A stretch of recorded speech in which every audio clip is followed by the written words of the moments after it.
إنجاز وفكر فداك الروح يا قطر، رفعت راسي للسماء.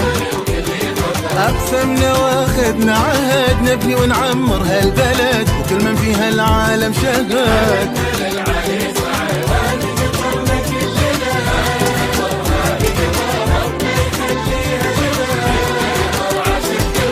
بنينا بعزوم قوي احنا لها ذكر وسند، أرواحنا القطر وفية يا شامخة بعيوننا، اخذي منا هالوعد مترابطين في بعضنا.